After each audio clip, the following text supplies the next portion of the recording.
You have entered the Vault of Shadows. I am its keeper, Dave. Welcome back, kids. I want to talk about who I consider to be the icon of Halloween. And I'm sorry, Fun World, I know you think that's Ghostface. I don't think it is. We still have, I think, as the icon of Halloween, Michael Myers. And I want to talk a little bit about Michael Myers and the Halloween franchise. And some of you will likely disagree. I've shared my thoughts before on the franchise, and that's fine. We don't all have to have the same views. In fact, I hope we wouldn't, because what interest would there be to living and being ourselves? So here's what I really want to talk about. Just a couple of things. I'm going to try to do this very briefly because I could go on for a very long time, kids, about this topic. Let me just say this, a little refresher for those so you don't have to go back and watch any previous videos. I am a purist. Unlike many people in my generation, the greatest generation, I'm not going to say which, you may know, but I am, of course, undead, but I am still part of that generation. Unlike that group, I didn't grow up watching the Halloween film series. And it wasn't until later in my first life, my life, that I came across the film in its entirety. I knew who Michael Myers was. I'd seen clips here and there of some of the films. And I knew, because I don't really know why, certainly in the 80s, Michael Myers, by a certain point, like prior to Halloween 4, would not have had the same focus that he had in the early 80s. So I knew Jason a lot better, but I knew Freddy best of all, right? In terms of the then new monsters, movie monsters, slashers, and all this.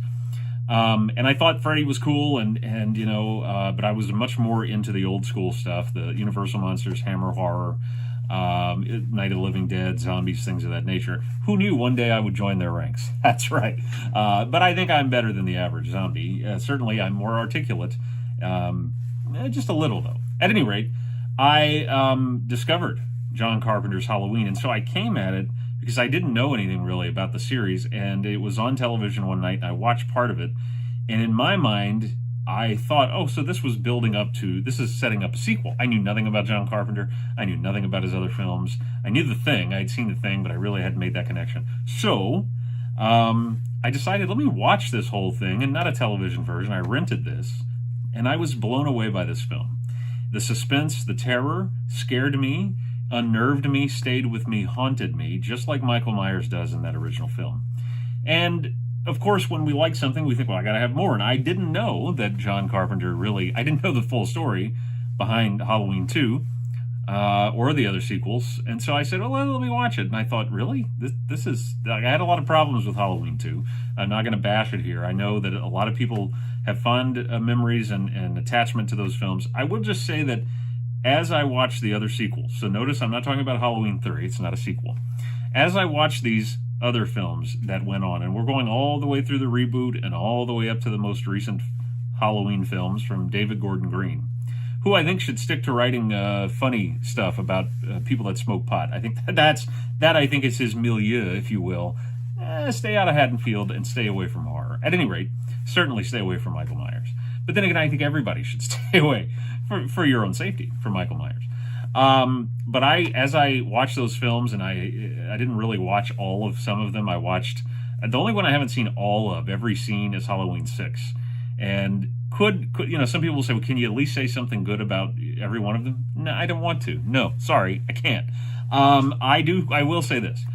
I do believe that all of those folks, because I've read now since that time, I have read 2 wonderful behind-the-scenes books that I'll link in the show notes here. Description, whatever. What is it? Is it show notes? I forget. Description, but yeah, okay. Read those books if you like. I read them. I was fascinated by them. And Taking Shape 1 and Taking Shape 2. And the some of it I knew, but it was great to have it all in one place and to read it all. And it was fascinating. I've reread them occasionally because it's such great information.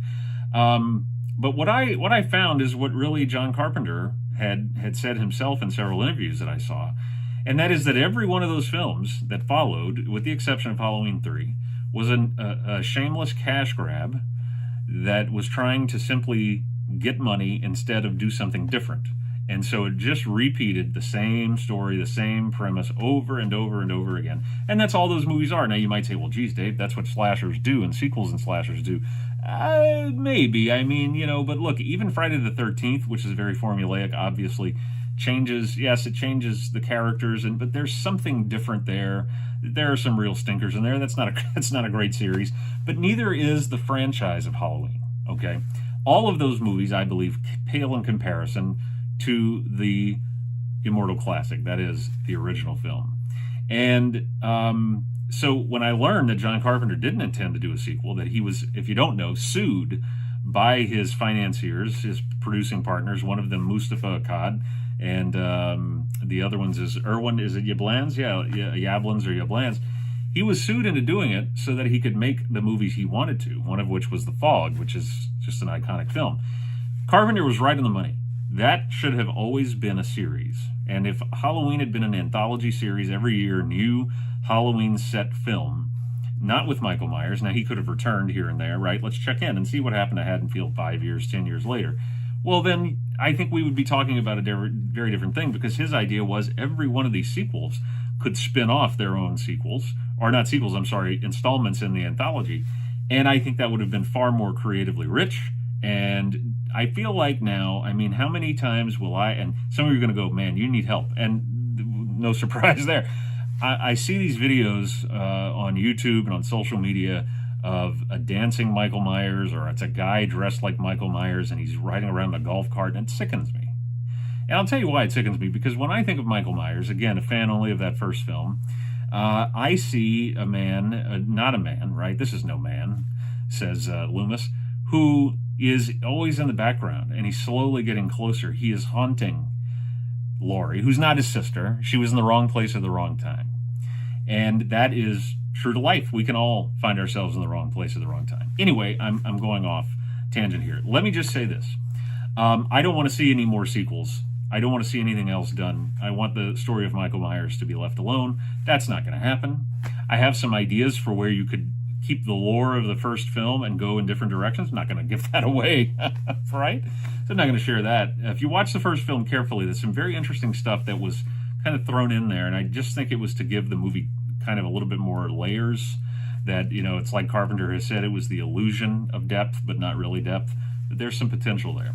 That said, there was talk 2 years ago, and thankfully it has come to nothing, because this particular studio or production companies had some changes in leadership, and Hollywood, of course, seems to be amuck right now. I mean, they just change after sale after sale. But that's good in this case, because Miramax was going to work on a Halloween series that was going to be the first Halloween series. Not a bad idea, although I think it should be an anthology series. But they were going to go back to the 1978 film, first mistake, and they were going to do something about Haddonfield, and I'm thinking, like David Gordon Green tried and failed to do. Here's the only thing that I think could work with that idea. The thing about Halloween, John Carpenter's Halloween, that I was ruined by the sequels, and even the 2018 films did not really play on this, is the fact that there is no indication that Michael Myers is anything other than a normal 6-year-old child. He's a little 6-year-old boy in Everytown, USA. He, could be your next door neighbor. He was not torturing animals like Rob Zombie did, his Michael Myers do. He wasn't evil as suggested. There's no curse. There was no Celtic this or a connection to Samhain that. He was just a normal kid. What happened? We don't know. The human mind doesn't like that. I talked about this in a previous video. So we were like, well, I have to know the answers. That's what makes it scary. There are no answers that our minds can understand. What I wouldn't mind seeing, it would have to be one season.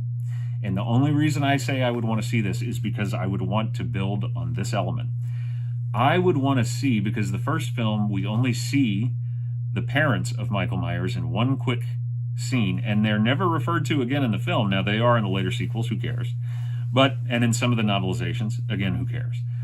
I want to see, okay, just show me the lead up to that night, and show me how normal this kid is. Show me Judith. Let me get to know Judith a little bit, And I don't mean in some hackneyed way that's, oh, let's show, let's show she was going through some struggle or they had some dark, skeletons in the closet. No, show me this family, show me their dynamics.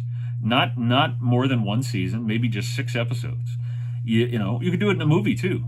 A movie would be great. Show me the Strodes. And show me that they loved Michael Myers. They loved their kid. Why wouldn't they? Little Mikey, maybe, was his nickname. I don't know. Judith calls him Michael, though, in the film, but maybe when he got a little older, 6, I guess maybe she was calling him Michael, Judith was.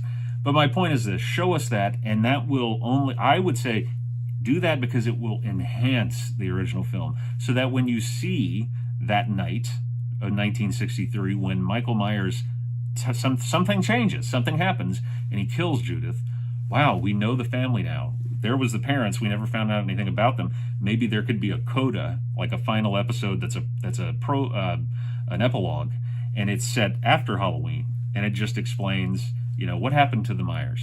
What did they? I mean, they're lost both of their kids in one horrible night. What happened to them? Now, do we need to see that? No. Do we need this at all? No. Do we need to do anything to show anything about these people? No, we don't. Because if we did, John Carpenter would have put it in the movie, and that would have detracted probably. But I do think if you have to do something, and these people will never stop. The Akkad, son of Mustafa Akkad, Malek Akkad, is like his father. He will never stop just trying to squeeze money out of this turnip. So unfortunately, we're going to have to tolerate it. Why can't it be something that at least enhances the original film? But I'm sure they would go, here's his neighbors, here's his dog, here's his teachers, Michael Myers' teachers. No, none of that crap. No. So that's just an idea. I think that could be creatively interesting. I don't want to see anything more. Couldn't be happier with that original film, and it's perfect to me. It's the perfect horror film. It's a perfect movie. And I don't know why you would want to continue to just go back to that. Well, oh, that's right. Creative bankruptcy and greed. But anyway, that's what I think. You don't have to agree, but I'd love to know, what do you think there, kids? And share your thoughts down below. Thanks for watching. Stay spooky.